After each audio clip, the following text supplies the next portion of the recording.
Suatu hari, Jono masuk ke sebuah warung dan melihat papan bertuliskan, bayar 50.000 kalau Anda bohong, dan kami bayar 100.000 kalau kami salah menjawab pertanyaan Anda.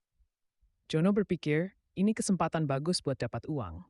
Dia berkata kepada pemilik warung, Pak, saya punya pertanyaan. Apa yang bisa terbang tapi nggak punya sayap? Pemilik warung berpikir sebentar, lalu mengeluarkan Arab 100.000 dan menyerahkannya ke Jono sambil berkata, saya nggak tahu ini uangnya. Dengan senyum lebar, Jono mengambil uang itu. Tapi sebelum pergi, pemilik warung bertanya, ngomong-ngomong, apa sih jawabannya? Jono terdiam sejenak, lalu dengan pelan menyerahkan Mimpulu Riu dan berkata, saya juga nggak tahu, Pak. Suatu hari, Jono masuk ke sebuah warung dan melihat papan bertuliskan, bayar 50.000 kalau Anda bohong, dan kami bayar 100.000 kalau kami salah menjawab pertanyaan Anda. Jono berpikir, ini kesempatan bagus buat dapat uang. Dia berkata kepada pemilik warung, Pak, saya punya pertanyaan. Apa yang bisa terbang tapi nggak punya sayap?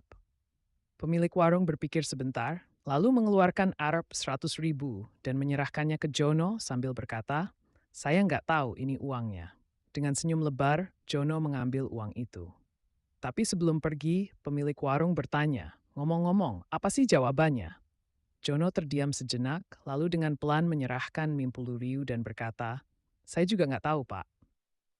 Suatu hari, Jono masuk ke sebuah warung dan melihat papan bertuliskan, bayar 50.000 kalau Anda bohong, dan kami bayar 100.000 kalau kami salah menjawab pertanyaan Anda. Jono berpikir, ini kesempatan bagus buat dapat uang. Dia berkata kepada pemilik warung, Pak, saya punya pertanyaan. Apa yang bisa terbang tapi nggak punya sayap? Pemilik warung berpikir sebentar, lalu mengeluarkan Arab 100.000 dan menyerahkannya ke Jono sambil berkata, saya nggak tahu ini uangnya. Dengan senyum lebar, Jono mengambil uang itu.